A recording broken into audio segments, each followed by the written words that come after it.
back here with us on Overdrive. Now, we recently rode Triumph's new Speed 400 T4 motorcycle, which is budget friendly and aims at wooing new customers. But does it come at the cost of the brand's premium appeal?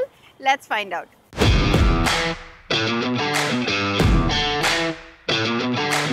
This, ladies and gentlemen, doesn't need an introduction. This is the Triumph Speed 400. You probably already know this motorcycle.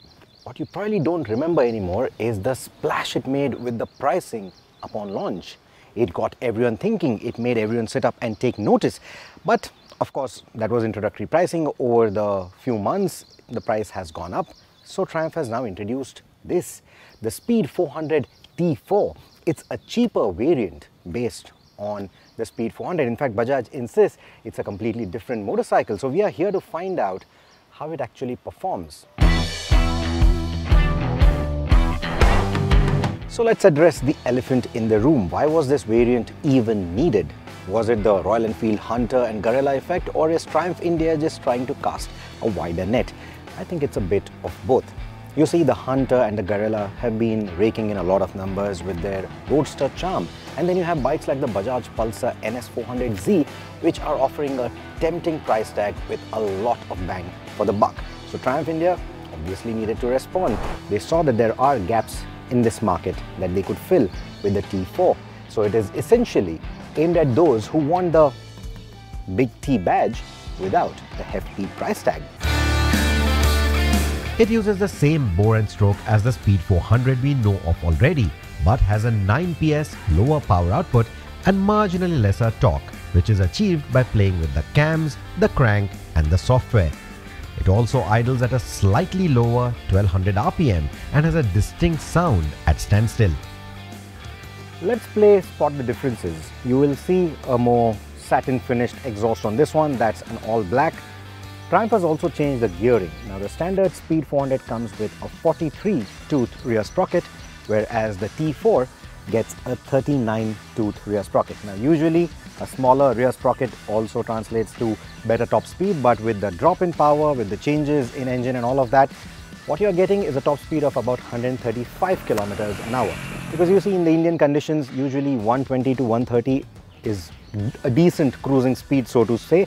And again, because it's squarely aimed at Royal Enfield, 120, 130 is usually the zone Royal Enfields aren't very comfortable in. So they want to make sure that the Speed T4 still feels comfortable at that speed.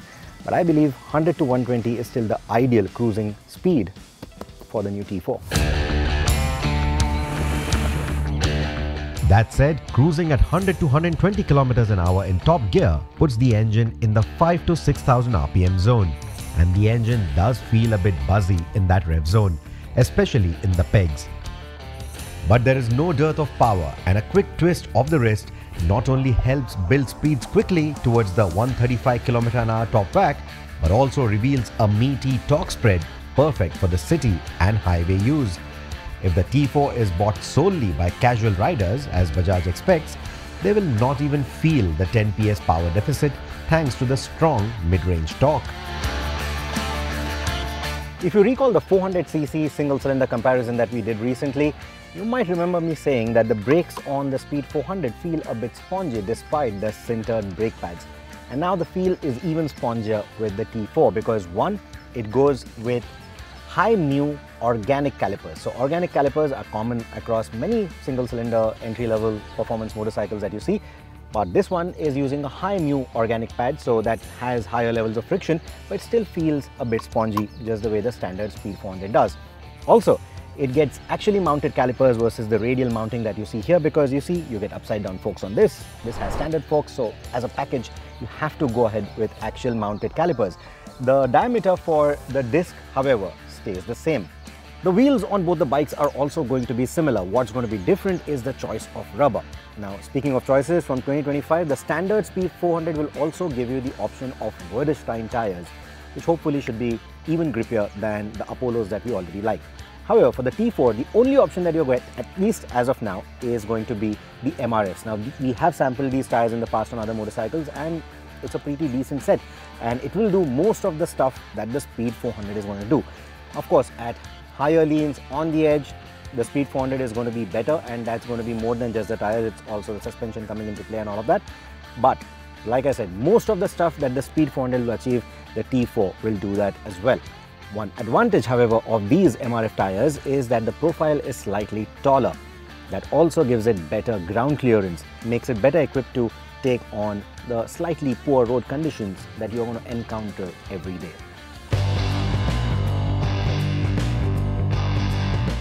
But on poor road conditions, the suspension does show its basic nature. The USDs on the standard Speed 400 feel far superior, not only for bump absorption but also for handling. The T4 feels more like a standard street bike in comparison and loses a bit of that premium feel. It has a better seat though, with a roundish profile that is not only more comfortable but also makes gripping the tank a bit easier. And if you already own a Speed 400, this seat could be a good swap for you. But if you are in the market for a new Speed 400, I would rather stretch the EMI by a little bit and get the full-fat version instead than the T4. While the T4 does most of the things that the standard Speed 400 does, it simply lacks the classy feel and poise in my books. But in this segment, price rules the roost. So let's sum it up. I think the T4 in itself is a fairly good motorcycle. It will do most of the things that the standard Speed 400 might do, and then some. And I think from that point of view, the Speed 400 should definitely feel a bit threatened. I won't be surprised if it doesn't garner too many numbers with the inclusion of this in the portfolio now.